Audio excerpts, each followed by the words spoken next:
I'm interested in the question of motivation of these hijackers. My question is really directed to the agents.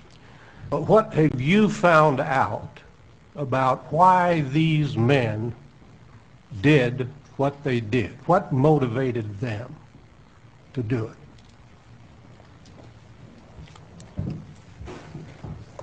it? I believe they feel a sense of outrage against the United States. They identify with the Palestinian problem. They identify with people who oppose repressive regimes.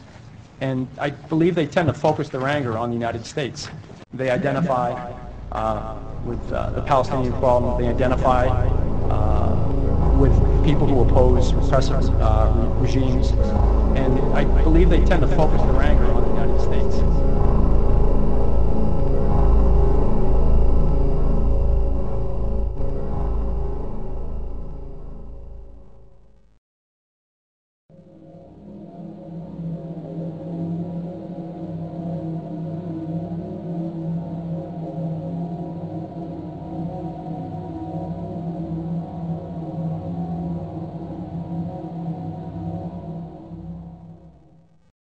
Mr. Hamilton, I had a quick question for you, sir. I'd spoken with you on C-SPAN about a month ago, and we talked about Israeli policy. We'd like to. Yeah, but why are we addressing the gorilla in the room? The gorilla in the room is U.S. support for Israel. You had made a mistake earlier.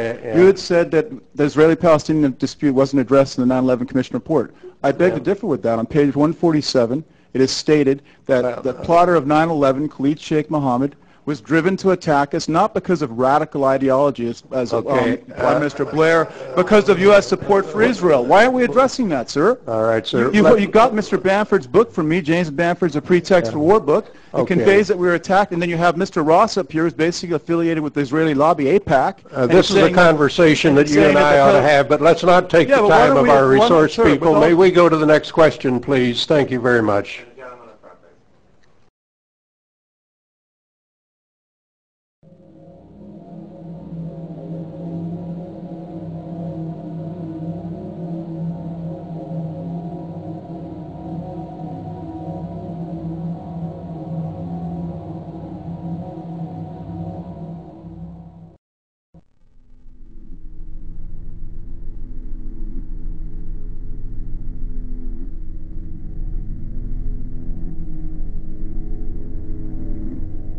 Aren't we planning to see the further terrorism? Aren't we putting out the fire with gasoline here? And you can do all the security measures, all the law enforcement, but if that continues, isn't that a fundamental? Foreign policy gets very complicated. When you take certain actions to support a friend, the security of Israel, as we did, it has consequences. No question about it. Look, I don't want to get into an argument about Middle East policy.